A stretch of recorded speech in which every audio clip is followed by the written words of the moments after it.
proven ways. Security also means national and international security. This budget provides the resources we need to keep Americans safe, ensuring that our military remains the best prepared, best trained, best equipped military in the world. This budget also provides additional funding to forcefully respond to Putin's aggression against Ukraine and its economic, humanitarian, and security consequences. So as consumers pay more at the gas pump and many voters are supportive of the government taking action to reduce cost, over 70% of respondents to a poll conducted by CNN said they would support tax holidays at the federal and state level. This would mean that the governments could reduce gasoline taxes over a period of time to cut costs for consumers. Other popular measures including asking domestic producers to increase oil production and the release of barrels from strategic reserves. The White House has said that they are supportive of domestic producers increasing their production. Leaders on Capitol Hill have their own ideas and have introduced various proposals that could bring down costs for consumers. Some of the proposals include a gas stimulus check, similar to the economic impact payments made by the IRS. De Fazio also introduced a bill called the Stop Gas Price Gouging Tax and Rebate Act. So this proposal would work in a way to the stimulus checks from the federal government. Single filers earning less than $75,000 a year would receive the full rebate. And during a State of the Union address, President Biden said, rising prices on everything from food to gasoline are hurting Americans, and the White House has unveiled a plan to fight the inflation. Too many families, everybody, are struggling to keep up with their bills. So inflation in America is actually higher than it has been at any point in nearly 40 years. Two of the most watched inflation indicators, the Labor Department's Consumer Price Index and the Commerce Department's Personal Consumption Price Index, hit their highest levels since 1982. So to get inflation under control, the president called on companies to lower their costs and their wages. He asked the car and tech industries to bring their supply chains back home and make both vehicles and semiconductors on U.S. soil.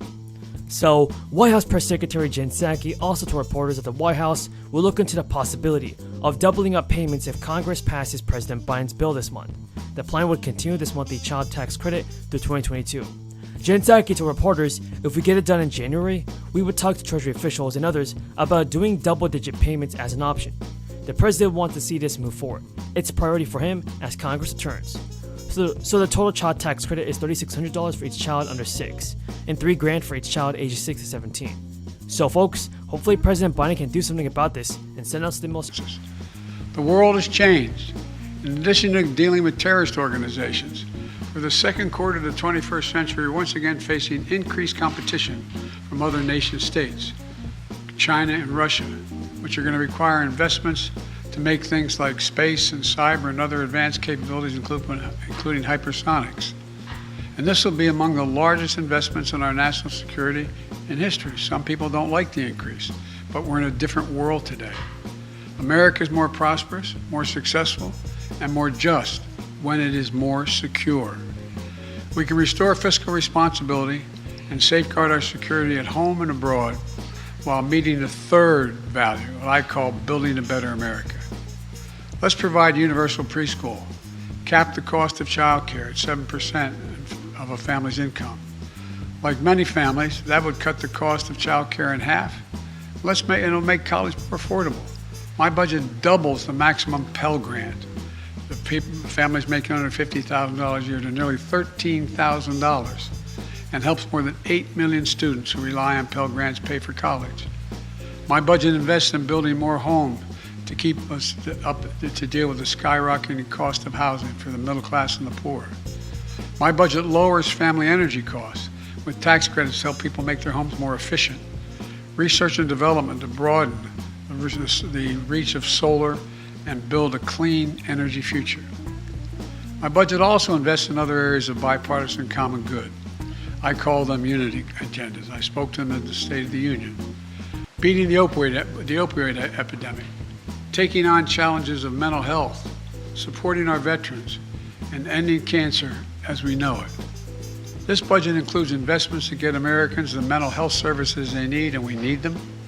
And when it comes to fighting cancer and other diseases, my budget funds a new organization called ARPA-H at Health and Human Services at the Department of Health. And it stands for Advanced Research Projects for Health. It's based on DARPA, the Defense Department program, that led to breakthroughs in technologies like the internet, GPS, and so much more. ARPA-H will drive breakthroughs to prevent, detect, and treat diseases, including Alzheimer's. Our financial situation is getting worse and not better, so we better have a better way of looking at it. So that there are many ways to pay for such ideas that do not include tax rate increases that could hurt small businesses and our economic competitiveness while we continue to emerge from a crisis and economic downturn. Senator Kirsten Sinema's opposition to tax rates have already prompted Democrats to scramble for new ways to finance their plans, and also to expand healthcare, childcare, and education. So far, Manchin has said he backs hiking the corporate tax rate to 25% as part of a future spending bill. So what are your thoughts on this? Will Joe Manchin get it done? And the different changes, demands from both senators underscore the difficulty and tricky path ahead for Democrats trying to move forward with President Biden's spending bill. Manchin has already said that he would like to see changes made to the version of the bill that was passed in the House of Representatives. It's also important to remember, everybody, that lawmakers need all Senate Democrats to support another package to push it through the 50-50 chamber. And the good news, everybody, is that most lawmakers are optimistic about getting the massive spending bill passed this month. That includes President Biden, Nancy Pelosi, and Chuck Schumer.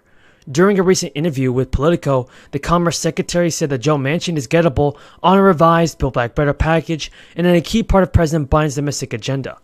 So far, everybody, Biden has announced that lawmakers will likely have to remove provisions of free community college to get the spending bill passed.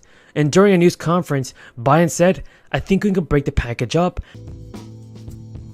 On this vote, the yeas are 68, the nays are 28. Under the previous order requiring 60 votes for the passage of this bill, the bill as amended is passed.